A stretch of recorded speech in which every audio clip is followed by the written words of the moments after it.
Hey friends, Hi, I'm Kelsey, and I'm Luke. and we are the Pearsons. And this is our weekly update. And gosh, was it a busy week? Weekly update number 2. Weekly update number 2, yeah. Happy to say that this is a happy update. Yeah. And an actual update of Yes. what's been going on. Yeah, So. you said what you wanted to say, you got your feelings off your chest, and we're ready to just move forward with our happiness and our joy. And Yeah, we have a lot to be excited about and a lot to update you on. yeah. And, where do we begin? So I thought that maybe we should start with Instagram and what happened with Instagram this past week, because it's not the first time that it's happened. So, do you remember what day I posted that? It was you posted about your first. I know that, but Okay. I don't know if you remember what I don't day. know. It was just sometime this week. Sometime early last week. Yeah. I shared my 1 week on T update on Instagram, just a little photo series, and the last 2 photos, one showed my testosterone vial with my needles still in the package, unused, just kind of laid out on the table, just showing my little setup, and the last photo was a side-by-side photo comparison, and I just did a little update for Instagram. What was that? My planner. Oh. He knocked it over. We got a puppy down here. So I shared that, and obviously, it got a lot of responses of support and everything. And the next morning, I woke up to a notification on my screen when I opened Instagram that said that my post went against community guidelines because... It didn't say why. It just said it was against community guidelines. And it listed like 3 bullet point reasons of what those guidelines could be that I went against.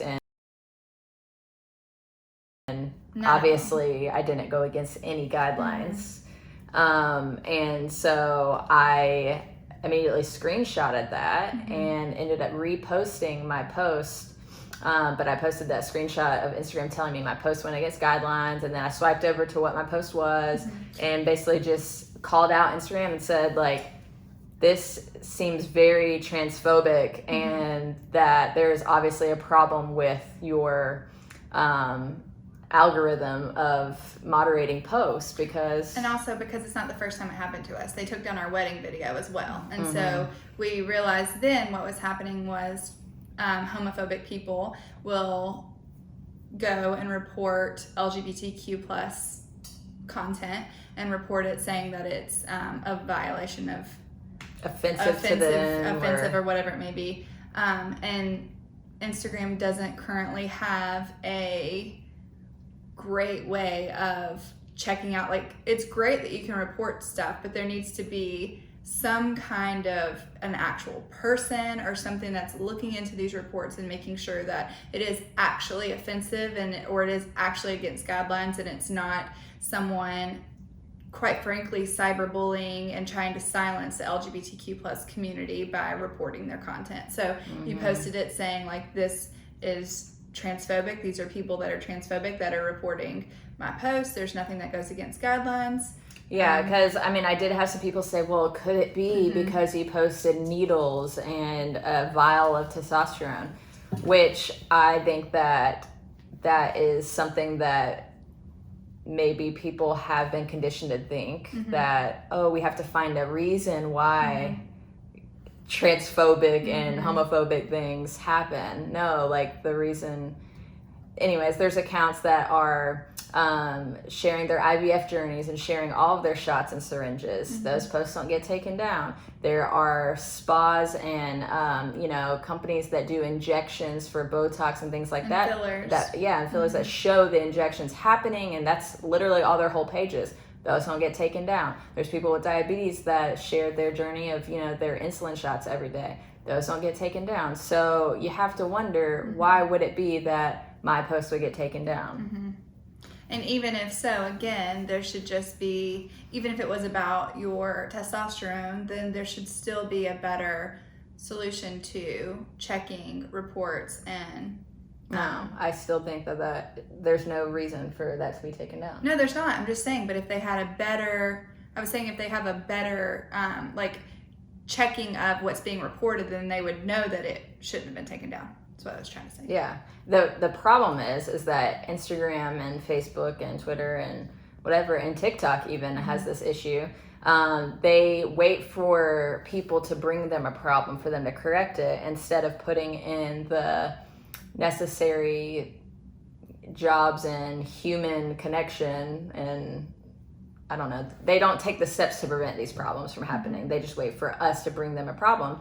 And the main reason why I fought this so hard was because all of the accounts that have a much smaller platform than I do, like, would they ever get their posts put back up? Yeah. Like, I mean, it's about the community that's being silenced, that doesn't have the platform that I have. And so bringing this to attention was super important for me. And thankfully that our community did rally behind us and make some noise at Instagram, and our post got up, but I never got an apology or even a notification that my post was put back up. It just, I refreshed my feed and it was there. Right. So, I mean, that's a problem in itself too.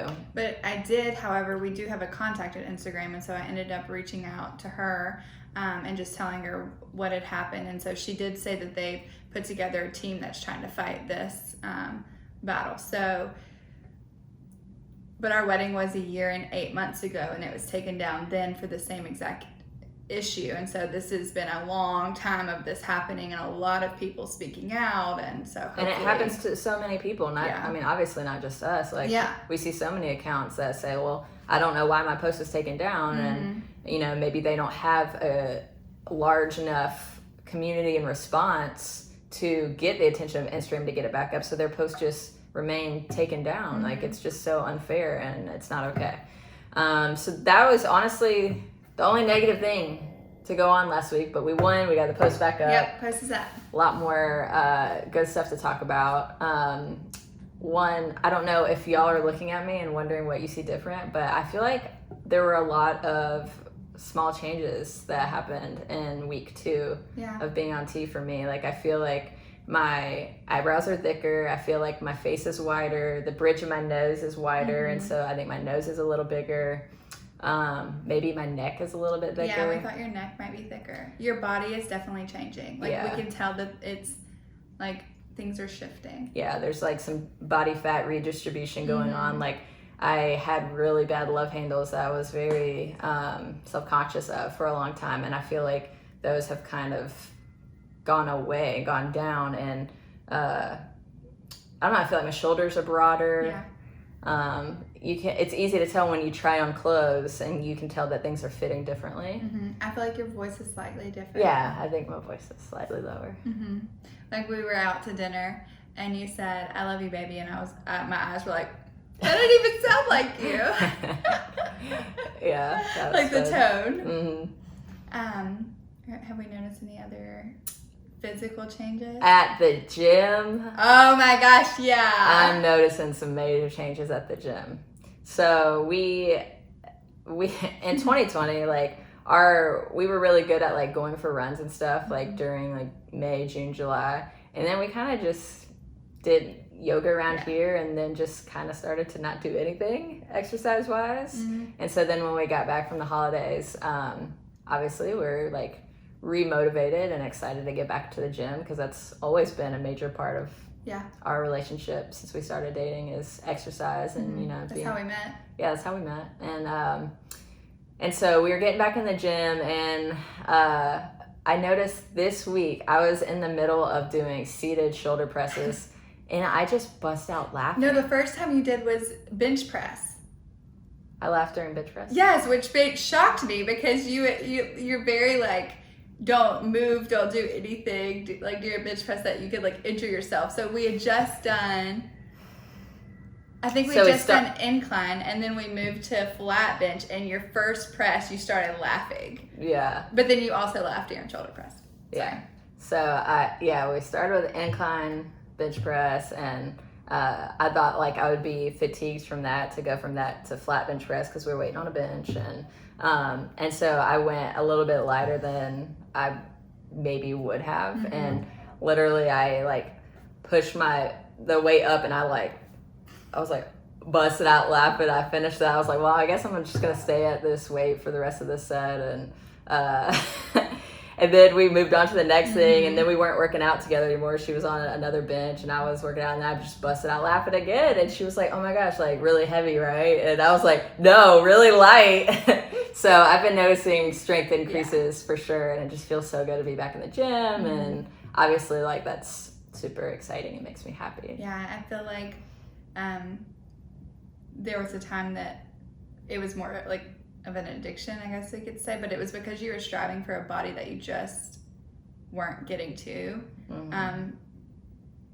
for like just reasons. And now that you are turning into the man that you've always been, like I feel like you're gonna see those results that you were wanting previously. Yeah, and that's really exciting. It's really exciting. It's exciting for me to see and watch. When I got out of college, I went right into like personal training and being in the gym all the time. And it was definitely like a coping mechanism for me being done with my athletic career, but it turned into an unhealthy like mindset and unhealthy relationship with the gym.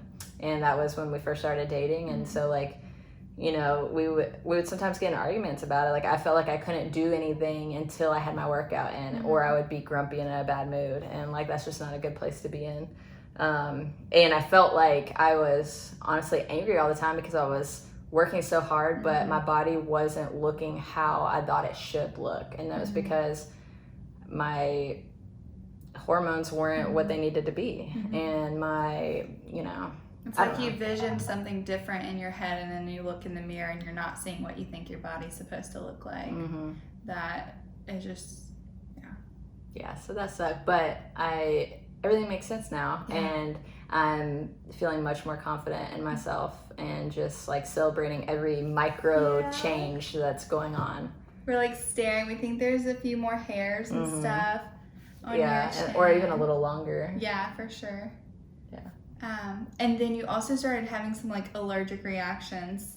Yeah, or something. I had weird allergic reactions. You had your armpits happen? So I talked about my tattoo last time, which is all healed up now, completely fine. But I've never had any kind of reaction. I mean, I have a ton of tattoos, like I have a ton, and I've never had any kind of reaction at all or any problem healing, except for this last time, and it was right after I started T. And so I had this weird rash, and I asked my tattoo artist, like, did you do anything different, like different ink or anything? And he was like, no, like exact same setup as I've done, you know, for this whole arm and this one. And I was like, I have no idea. So that happened first, and I just treated that with hydrocortisone, kept it clean and everything. And then my armpits, I was waking up with like red splotchy rash armpits that were kind of like peeling. Like it was almost like a sunburn on my armpits, and I was like, what is going on? Like I've used the same deodorant for so long, I haven't changed anything. And then I had like a weird like bumpy eczema type rash on my stomach that actually didn't itch. I just saw the little red spots. Yeah. And then is there a hair on my nose? Because my nose keeps itching like a kitty cat hair. Thank Better? you. Yeah, sorry y'all. It's a hazard in this house. So, your arms also broke out and were just both really red. Oh yeah, I put on like CeraVe, like very sensitive skin lotion one night that we actually bought for you, and just the tops of my forearms were just red like a sunburn. Crazy. Like I just had all of these. This was like week 2, and for no reason they went away on their own. But we looked it up, and that was common, right? With starting testosterone, your body will have some new reactions, I guess, or allergies, kind of. And then my first injection was on my right side of my tummy, and I talked about how I had that little lump that occurred. And so then week 2, I went to the left side and didn't have any kind of lump after my injection at all for that whole week. I did massage it with a cotton ball because was it Jesse? Jesse Sully recommended that would decrease the lump, and so I didn't have it there. But then when I just gave myself a shot on Thursday, my right side again has a lump, and I massaged it. So I don't know, my right side's gonna lump and my left side's not. Maybe so. We'll see. But yeah, I just put hydrocortisone cream on it because it's kind of an itchy lump, and then it's fine. Yeah. What else? So reactions, things we've noticed, and Instagram, those were like our big things. And then I had a fun experience at the nail salon. Oh, yeah. Can I tell it? Yeah, of course. I'm so proud of you. You shouldn't be proud of me. But it makes me so happy. I mean, it's, okay. Anyways. I know what you mean. But I just meant it should be normal, and it's like, it's not. So it's like, I don't know. Yeah. Okay, so I went to the nail salon, and I have 2 different nail salons that I go to. I didn't catch that. Please say that again. I went to the nail salon. Alexa, we're not talking to you. So I have 2 different salons that I go to, and this one I hadn't been to since either the beginning of 2020 or 2019. I'm not sure, but we haven't been in a really long time. And so I scheduled an appointment, and I came in, and I sat down, and Annie, who does my nails, was the first to say something, and she said, "Where's Heather? Why is she not coming in and getting her nails done?" And like, in a split second, all of these things went through my head. So there was, the first thought was, just don't even worry about it. Just go along with it. Say she's fine. She's doing whatever. Then I was like, why though? Is it because I'm afraid of how Annie's gonna react and what she might think and how she's gonna feel? Is it my own insecurities? Why am I not just gonna come out and say it and correct her? And so I did. I said, well, he actually came out as trans. His name is Luke, and he's doing great. He's in the car. He's probably not gonna get his nails done anymore just because it's not his thing, but he's doing great. And she was like, okay. Well, then a few minutes later, the owner walked up and she said, "Hey, where's Heather? How are you?" And I was like, okay, here we go again. So I said, well, he's doing great. His name is Luke. He came out as trans, and we're doing great. Thank you for asking. And so she then turns around in the salon, and I'm not the only one there. There's like other people getting their nails and their toes done. And so she turns around and she says, "Lisa," and she's like, "It's Kelsey." And Lisa looks kind of confused. And so she starts talking to her in Vietnamese. And then Lisa's eyes like light up, and she's like, "Hey, where's Heather?" Across the salon. I'm like, okay. I said, "His name is Luke. He's doing great. He's actually trans, and we're doing great. Thank you for asking. It's good to see you." And so now everyone in the salon knows that my husband is trans, and his name is Luke, and we're doing great. And so I was like, okay, this is like my first time correcting people, telling them, like, people that I don't know very well. And I just did it because I should, and we're not ashamed of who you are, and I'm surely not ashamed. So I don't even know why I had that split second of like, it's almost like I thought it would be easier to just go along with it, and so. But I didn't, and as I was leaving, V just waved and was like, "Tell Luke we said hey." And I was like, okay. So sweet. Yeah. Honestly, like, I wouldn't have even been mad if she had just went along with it and not done it, because, like, I get it. It's easier to not have to explain to people, and that's like kind of how we're taught. It's kind of like where we think it's easier. I know, yeah. But like, that's kind of where, I know what you mean. like, where we came from was just, it's better to just not have to have uncomfortable conversations for the sake of ourselves and for the sake of the other person. For some reason, like, we're conditioned to feel that way. And it's like your loved ones are also coming out. So like, I'm coming out as my husband is trans, I guess, and maybe some people don't want to have that, what could be an uncomfy conversation, because they don't know how the other person's going to respond. But like, that also, I feel like, comes with unconditional love. Like, I'm not ashamed of who you are. I'm not ashamed of who we are as a family. And I don't want even a stranger or someone who doesn't even ever see you to misgender you, or, so. No, I love you so much. It literally, when she told me that, it like meant the world to me. I was like, oh my gosh, thank you. Like, I know that probably was hard, and I can't believe, like, you immediately just jumped right in and did it. So, like, I love you so much. I love you so much. I think it's important, though. Like, there's a lot actually to take away from it. It's funny because they're so sweet and cute, but like, you have to give people a chance too. Yeah. Like, if you had said, like, she's fine, like, whatever, that's not giving the other people a chance Mm-hmm. to respond and be supportive. Right. It's already in defense mode. And Right. so instead, like, having the representation, what that means is like being visible Mm-hmm. and representing the community and giving people a chance. Yeah, like possibly any of them could have responded not well. They could have upset me. They could have said something, but again, like you're saying, representation, like maybe they would learn from that experience. And so if someone else comes in and they say the same thing, then they like have a better response, or it just becomes more normal, I guess. Like with exposure comes acceptance, and with acceptance, comes like understanding and hiding myself or hiding us doesn't help anyone. Yeah. It doesn't help us. It doesn't help other people. Like, get familiar with different types of people. Yeah. So, yeah. People are also different, and it's beautiful. Being trans is beautiful. Like, I had someone message me and say, "You're trying to make being trans look cute," and I'm like, well, I think being trans is beautiful. First of all, I am cute. And my Just husband kidding. is cute. And of course, there are people that are in a place that they cannot come out and they are not in safe spaces. And by all means, I want them to protect themselves and do what they have to do to stay safe. And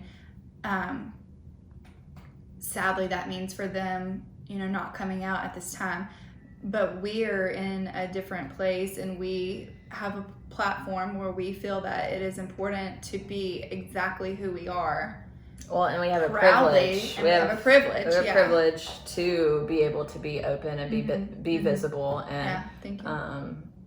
yeah, like I know that, and I step into that role in the responsibility of providing that representation and openness along this whole journey. And because I know so many others can't. And so, I mean, that's just the sad truth, is that we have to protect ourselves. Yeah. Like, I'm protecting myself in different ways. Yeah. But I am, We do set boundaries for ourselves, even though we are very open on social media. Like, we are still choosing what we share and what we say and when we share it and how we share it, but we still like have boundaries. And I mean, we're not afraid to block somebody.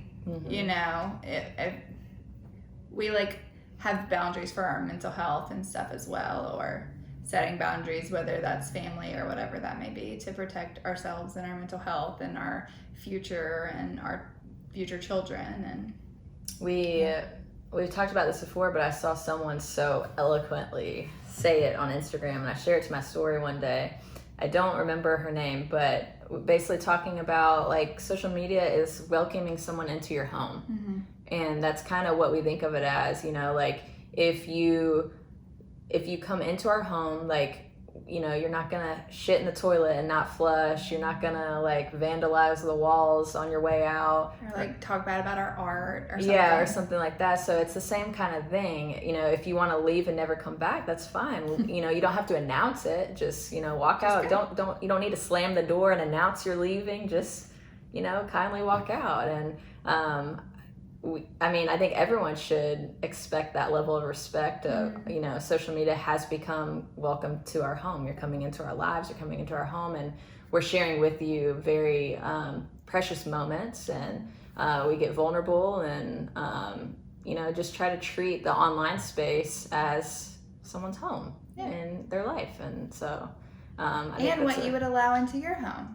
Because you don't have to allow everything into your home. So. Yeah. Facts. Facts. So yes, it is Monday, and I am 3 days away from my next shot. Your fourth shot. That is just wild. Yeah. I'm excited I know some of you have been asking for, side-by-side photos for these weekly updates, but we're going to do those at the monthly updates. Yeah. We're going to share the side-by-side photos. So it's kind of cool to be able to share this in such real time and unscripted. Like, we are so unscripted on video. I know, we don't even edit anything. No. So this is us. Yeah. And you're in our home, and we're sharing these updates. But I'm excited. I'm excited to see the monthly changes, because I feel like the second week had so many, and I bet this week's gonna have even more and more and more and more. But I'm excited. I think our next video and what you have to look forward to is a question that we often get, and it's how I identify.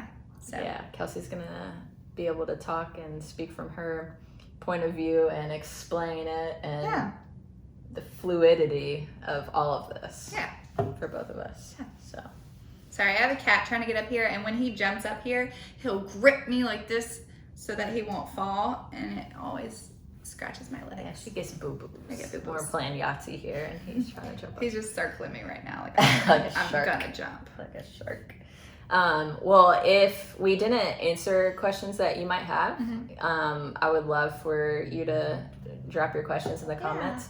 And I actually, speaking of, I want to take time to say thank you sincerely to so many of you who watched my previous video, which was, I'm sure, so uncomfortable and hurtful to watch, and then took the time to share your love and support for me in the comments. I'm not sure if I've gotten back to all of you yet, but I will. It literally means the world to me. I can't even express. Like, some of you brought me to tears, which is a lot to say, because when you first start tea, it kind of feels impossible to cry. I didn't know that. Yeah. And so, I just seriously thank you. We love you. We are so grateful to be able to lean on our online community here. We have an online little family that's been with us, so many of you, for almost 6 years now. So just wanted to say a personal thank you to each of you. I see you, I hear you, I love you, and I appreciate you. Yeah, we love y'all. Thanks for being here.